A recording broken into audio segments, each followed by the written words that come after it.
Olá, tudo bem com vocês? Eu sou a Gabriela Mariano e esse é o canal Gabi Cyrus. Se você ainda não é inscrito no canal, aproveita que vai rolar a vinheta, se inscreva no canal e ative o sininho para receber notificações dos novos vídeos do canal. E também deixe seu like no vídeo que me ajuda bastante com o crescimento do canal.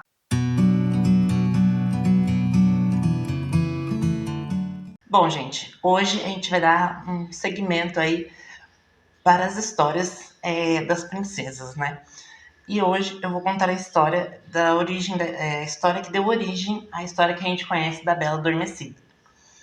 Ao contrário da Branca de Neve, né, que eu já fiz da Branca de Neve, vou deixar aqui no card para vocês assistirem.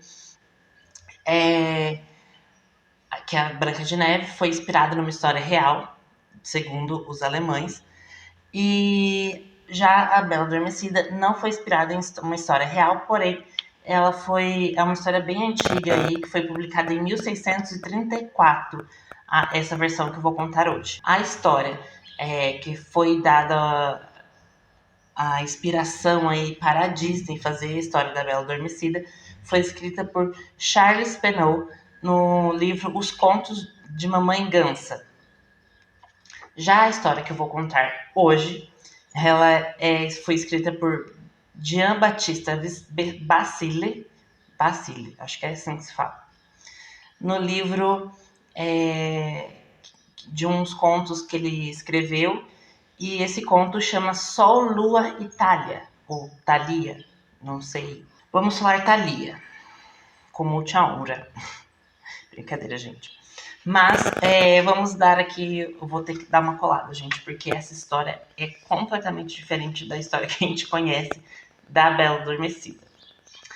E bom, gente, a história da Bela Adormecida começa com o seu pai, né, um senhor, não é citado como rei na história que deu nessa história, nessa versão aqui.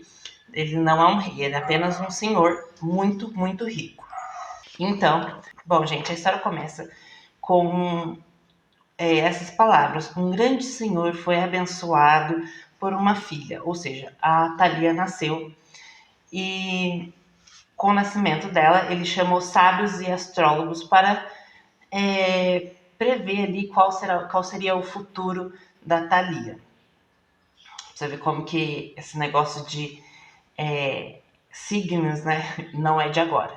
A astrologia é de muito tempo, mas hoje em dia a gente usa bastante para falar, para entender mais ou menos a cabeça das pessoas. E em 1630 e alguma coisa, porque o que acontece? Voltando um pouquinho ao Jean-Baptiste Basile, que escreveu essa história. Ele nasceu em 1575 e ele morreu em 1632. Só que esse livro só foi publicado em 1634, ou seja, 2 anos depois da morte do autor. Então não tem uma data exata de quando essa história foi escrita. Ela foi publicada em 1634. Então, voltando aqui, então ele chamou esses astrólogos e sábios para prever o futuro dela. Aí eles fizeram um horóscopo dela e chegaram à conclusão de que uma casca de linho seria muito perigoso para ela. Então ele proibiu qualquer material que fosse com linho, cânhamo e qualquer outro material, tecido que fosse parecido. E então ele proibiu que qualquer material com esses tecidos ou alguns tecidos parecidos com esses e alguns parecidos com esse fossem proibidos de entrar ali na casa dele para que não corresse esse risco, né, de acontecer alguma coisa ruim com ela. E logo depois de quando ela já estava grande, já era uma senhora, senhora assim, porque antigamente usava esse termo senhora para quando a pessoa já era adulta. Então, quando ela já era crescida, ela avistou no palácio, no palácio não, na casa, né? Porque era uma mansão, a casa. Avistou na mansão uma senhora fiando ali com uma roca. Aí ela achou interessante aquilo ali, ela não conhecia, ela pediu para que aquela senhora mostrasse para ela como funcionava uma roca. Aí ela começou ali a tecer o fio, né? Afiar, né? Tecer não, afiar o fio. Ela pegou e no que ela estava afiando, entrou uma lasca do linho que a senhora estava fiando, né? Entrou debaixo da unha dela. Ai. Aí foi, essa é a versão da história que eu tô contando. E com isso a senhora ficou simplesmente apavorada, né? Porque ela sabia que era proibido ser visto, né? Qualquer tipo de roca ou linho nessa mansão, porque o pai da Thalia proibiu ela. Proibiu. E a senhora sabia que era proibido roca ou linho, cânhamo ou outro material de tecido assim parecido, e simplesmente ficou apavorada e saiu correndo, fugiu. Seu pai, o pai da Thalia, viu a situação que ela, né, assim que ela caiu, fiou, né, fincou uma lasca de linho debaixo da unha. Não sei se vocês já viram, mas é tipo uma madeirinha fininha, tipo uma ferpa, sabe? Farpa, tipo uma farpa. Ferpa é bom, né? Farpa, tipo uma farpa que dói bastante. Aconteceu a mesma coisa, eu desmaiei. Mas, assim, já senti esse tipo de madeirinha que tem no linho. Quando o linho é natural, ele tem um certo tipo de madeirinha, que é tipo uma farpa mesmo. Então, por isso que ficou debaixo da unha dela. E ela desmaiou ali logo, né? Foi dada ali como morta, ali na situação. Aí o pai dela pegou ela no colo e levou para uma outra mansão que eles têm, que é no campo, e deixou ela lá. Colocou uma redoma, assim, de vidro, para que ela ficasse ali, nessa mansão, sozinha, no pátio, ali no meio da entrada. Com isso, né, ele deixou ela lá e saiu de lá e deixou a mansão trancada, né? Foi dada como morta, então ele deixou ela lá trancada. E enfim, passou um tempo ali, passou um rei da vizinhança, ele estava caçando e passou por ali, e um dos seus falcões, né, porque ele andava com um falcão, com alguns falcões em volta, entrou dentro dessa mansão na qual a Thalia estava. Aí ele pediu para que alguém batesse na porta da mansão para pedir para entrar, né, e procurar o falcão, mas ninguém atendeu. Então ele falou assim: então me arrumem uma escada que eu mesmo vou subir. Esse rei falou. Aí ele pegou e subiu pela janela, pela mesma janela que o falcão entrou. Ele entrou na mansão, foi procurar as pessoas, alguém que poderia estar ali na mansão, mas não achou ninguém em nenhum dos quartos. E quando ele se deparou com o pátio, estava lá a Bela adormecida, e ele se encantou muito com a beleza dela. E com isso, ele pegou e levou ela para o quarto. E abusou dela, não apenas beijando ela, porque beijo quando a pessoa está inconsciente é um abuso, tá, gente? Lembrando que eu já falei isso na Branca de Neve. Beijar a pessoa inconsciente já é um abuso. Agora, abusar sexualmente uma pessoa é muito mais complicado. E ele foi o que aconteceu. Depois dele ter abusado dela, sexualmente falando, ele saiu da mansão e foi embora. E seguiu a vida como se nada tivesse acontecido. Depois de um tempo, especificamente 9 meses, né? A Thalia deu à luz a 2 crianças. Pois é, gente. Apesar dela ter sido dada como morta, né? Ela estava viva, né? Ela estava enfeitiçada, né? Pela lasca de linho. E então ela acabou dando à luz as 2 crianças, uma chamada Sol e uma Lua, um menino e uma menina. E com isso, as crianças nasceram e tinham fadas ali por perto.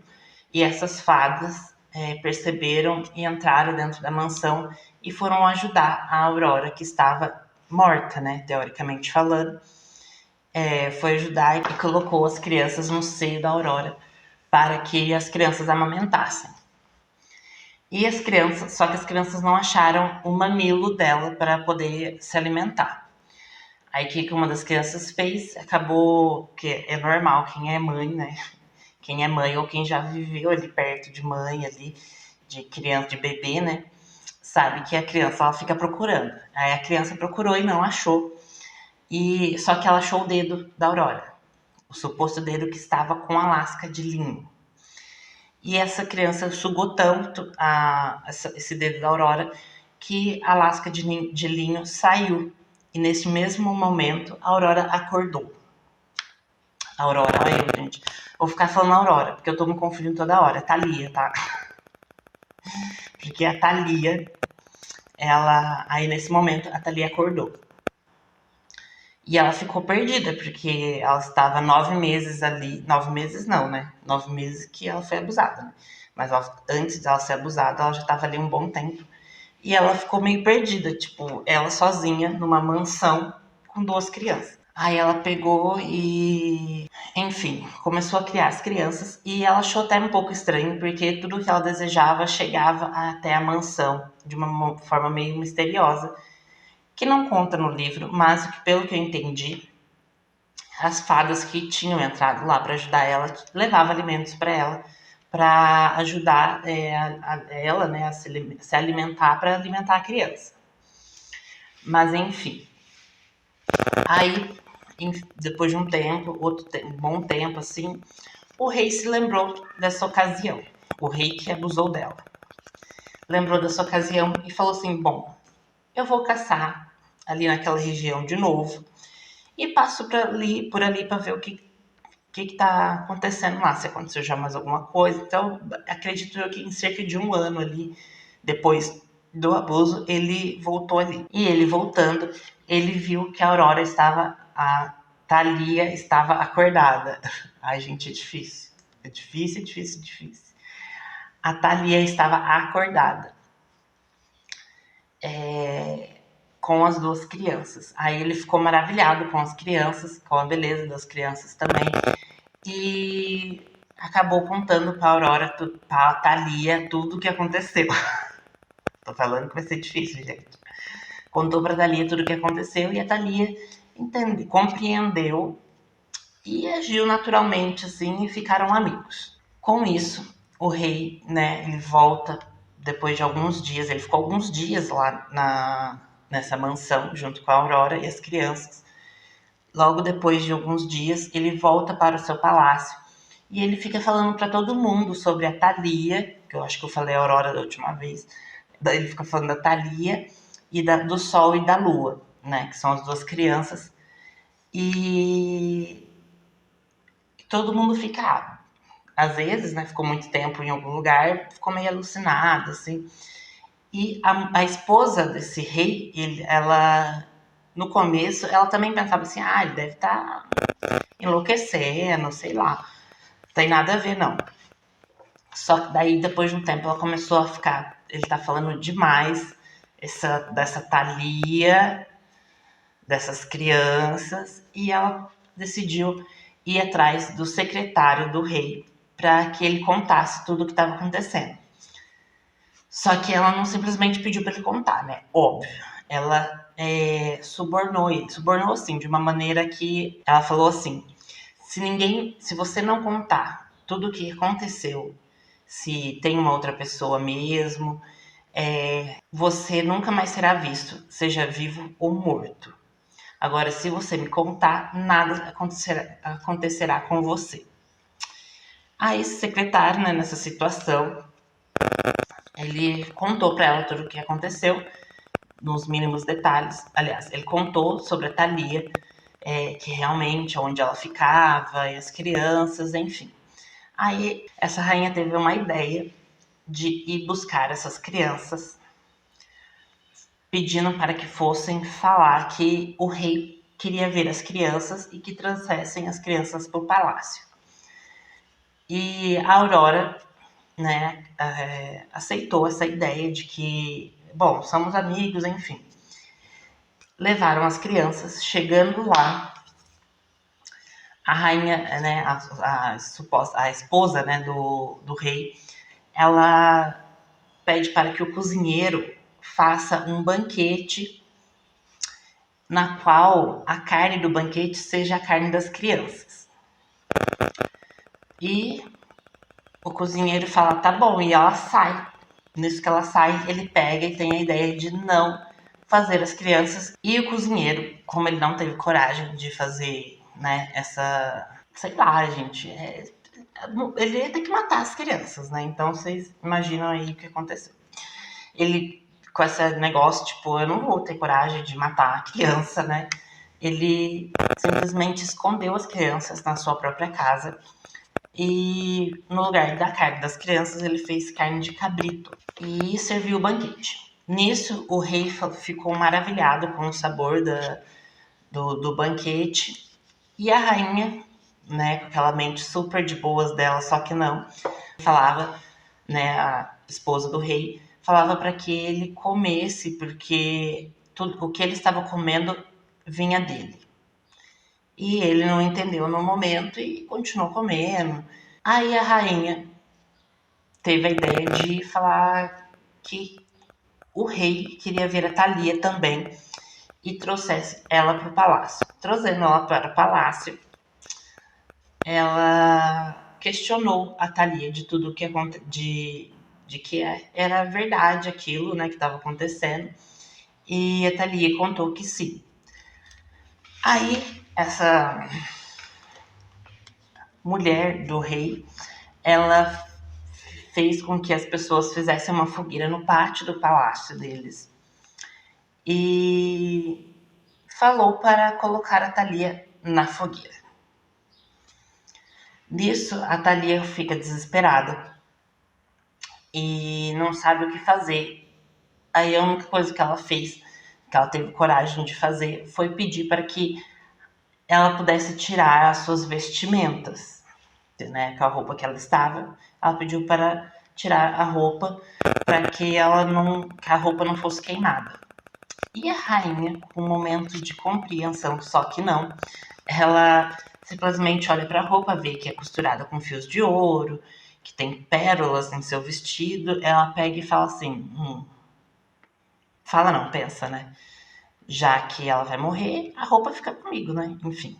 Aí essa Aurora foi lá se despir, né? Então a Thalia foi se despir e cada vez que ela arrancava uma peça, ela gritava de desespero. Ela tentou explicar para a rainha que aquilo não era exatamente do jeito que ela estava vendo, que ela contou a história de que ela foi abusada, mas a rainha não acreditou. E nesse momento chega o rei. Aí o rei fica simplesmente pasmo com tudo aquilo que estava acontecendo, porque ele nem sabia que a Thalia estaria ali no palácio, nem que ela saberia, né, que a mulher dele saberia da situação, né, da Thalia e ele. Ele simplesmente pega e fala que aquilo é um absurdo que ela estava fazendo e que ele iria jogar ela na fogueira junto com o secretário, porque ela contou para ele tudo que ela sabia, através de quem. Então ele falou que ele iria jogar ela e o secretário juntos na fogueira e que logo depois ele ia subir na cozinha para procurar o cozinheiro para fazer a mesma coisa. Chegando lá na cozinha, ele jogou, né, a mulher na fogueira e o secretário, chegando na cozinha, ele questiona o cozinheiro que, na verdade, é a rainha, mulher do rei, e também achou que ela tinha comido ali a carne dos filhos dele. Só que o cozinheiro conta para o rei que ele não matou as crianças. Aí ele fica aliviado, porém ele fala assim, se você não quiser ir para a fogueira, prove-me que eles ainda estão vivos.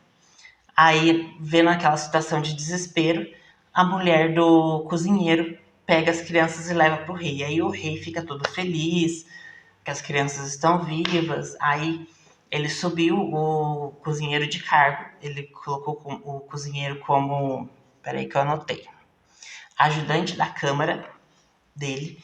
Então ele subiu o cargo desse cozinheiro e tratou a Thalia como sua esposa o resto da vida e viveram felizes para sempre. Olha que história linda de felizes para sempre. Gente, é um pouquinho diferente do que a gente conhece. Apesar de ter bastante semelhança com algumas coisas, por exemplo, da Roca, porém, nesse caso, ela não espeta o